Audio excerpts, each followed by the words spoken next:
I just realized it's almost been a full year since our last best accessories for the PS4, and in that time there have been software updates that allow us to use new stuff with the system, and more importantly, just new products that have been coming out. So let's take an updated look at the best accessories for your PS4 Pro.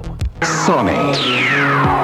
More than a brand, a standard. First, let's take a look at something I've done a couple dedicated videos on, and that's a Pro Controller option for your PS4. Now, the regular DualShock 4 is a perfectly serviceable controller, but there are some upgrades that you could get out of moving on to one of these. First of all, a more comfortable controller, customizable buttons, and honestly, while some people may view a wired connection to be a downgrade, I honestly find that the cord length is plenty long enough to use with my systems, and I never have to worry about the low battery life of the DualShock 4. Now, there's a couple options that are out. The two main ones I've talked about that I've really liked are the Razer Raiju and the Nikon Revolution.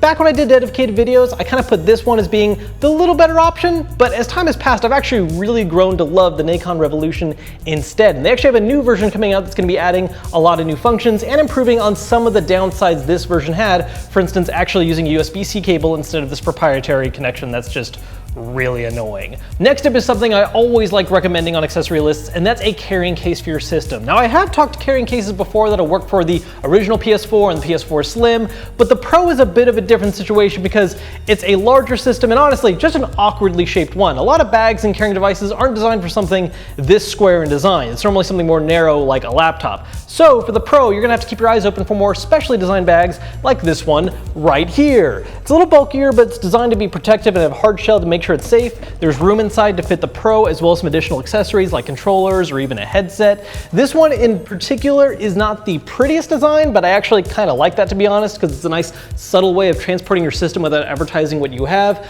But there are more stylish ones out there, so I'll go ahead and link both down below for you guys to check out.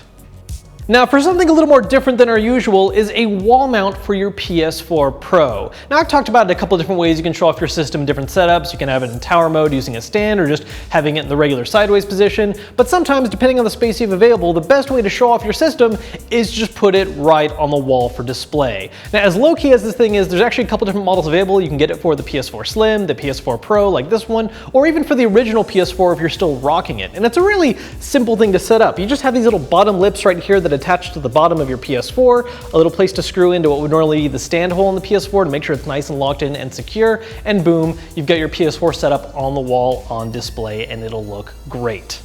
On top of that, they not only make these racks for the system itself, but they also sell little hooks to display your controllers as well. You can get these in a 2-pack bundle with the rack itself, or you can buy them separately to fit your needs. Fourth up is something that I've talked about before, but only in my Xbox accessory videos because it was never really a choice for PS4 until a certain point, but thanks to an update, which honestly isn't super recent, but it is after my last accessory video, you can now use external hard drives with your PS4. Now, even if you have a PS4 Pro, you only have 1 terabyte of storage, which if you just play games occasionally is gonna be enough. But if you're playing a lot and you're buying a lot of stuff, you're gonna fill that thing up quick. In order to save yourself some time and hassle so you're not constantly deleting and reinstalling things, you can get an external hard drive like this to hook up to your system. It also makes it easy if you want to move games between different systems. Now, personally, I'm a big fan of Western Digital. I like the My Passport, I like the look, I like the size, they have a low failure rate, and you can get them in a variety of colors to match your tastes, or even get one matching your PS4, like this blue one right here. And then we have something a little special to tie into a recent big exclusive release on the PS4, Gran Turismo Sport. And to go hand in hand with that, we have a racing wheel to play the game with from Thrustmaster. This is their mid-range option, the T150. There is a more affordable one below that called the T80, but honestly, not the best experience. You're a lot better off saving up your money to get this one, which is gonna have all the features you need to get a solid racing wheel experience. Most importantly, force feedback. If you wanna go all out, they do have a more expensive option called the 300, but that's gonna set you back a lot more money. This one's gonna have everything you need. The only real downside to this design is that the pedals on it are a little on the light side. It takes a little modification if you wanna make sure they're nice and sturdy and in a good place. But once you get your setup going, this is gonna offer you a much better racing experience. So there we have some of the best accessories you can grab for your PS4. I'll list all of these down below in the description along with a couple additional options as well, and I will see you guys later.